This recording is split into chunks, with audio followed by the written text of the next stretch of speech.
Data akses merupakan akses data yang melibatkan otorisasi untuk mengakses repositori data yang berbeda.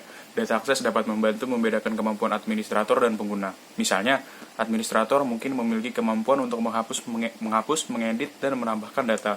Sementara pengguna umum bahkan mungkin tidak memiliki hak membaca, jika mereka tidak memiliki akses ke informasi tertentu. Nah, contoh statementnya adalah yang pertama ada select from nama underscore table, insert into nama underscore table, values, nilai 1, nilai 2, dan nilai 3.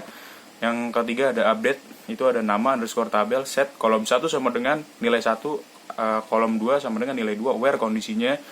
Yang terakhir ada delete from table underscore name, where condition, titik koma. Oke, lanjut di nomor 2 ada perbedaan spesialisasi total dan spesialisasi sebagian. Spesialisasi total menerangkan bahwa setiap entity di dalam superclass harus merupakan anggota dari salah satu subclass. Oke, contohnya yang pertama itu ada entity pegawai harus termasuk subclass dari pegawai tetap atau pegawai honorer. Sedangkan spesialisasi sebagian itu menerangkan bahwa setiap entity di dalam superclass dapat merupakan anggota dari subclass yang didefinisikan. Contoh yang pertama ada entity dari pegawai dapat merupakan anggota dari subclass manager, teknisi, atau sales. Oke, lanjut di nomor 3. Yang pertama ada anomali penyisipan atau insertion anomali, yaitu error atau kesalahan yang terjadi sebagai akibat operasi menyisipkan tuple atau record pada sebuah relasi. Contoh, jika ada obat baru yang akan dimasukkan atau disisipkan, maka obat tersebut tidak dapat disisipkan ke dalam relasi sampai ada pasien yang mengambil jenis obat tersebut.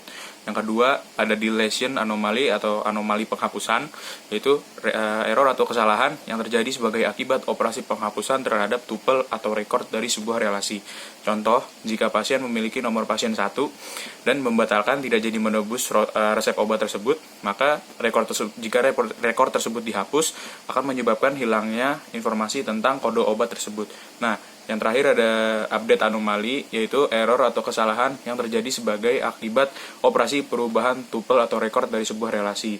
Nah, contohnya itu, jika harga obat untuk kode obat yang pertama tadi dinaikkan menjadi 5.000, maka harus dilakukan beberapa kali modifikasi terhadap record-record pasien yang menebus kode obat tersebut agar data selalu tetap konsisten. Oke, nomor 4 ada tahapan normalisasi, itu dimulai dari tahap paling ringan hingga yang paling ketat. Biasanya hanya sampai pada tingkat 3NF atau BCNF karena sudah cukup memadai untuk menghasilkan tabel-tabel yang berkualitas baik. Nah, urutannya itu yang pertama ada bentuk tidak normal, yang kedua ada bentuk normal pertama atau 1NF, itu untuk menghilangkan perulangan grup. Yang ketiga ada bentuk normal kedua, itu untuk menghilangkan ketergantungan parsial. Yang keempat ada bentuk normal ketiga untuk menghilangkan ketergantungan transitif.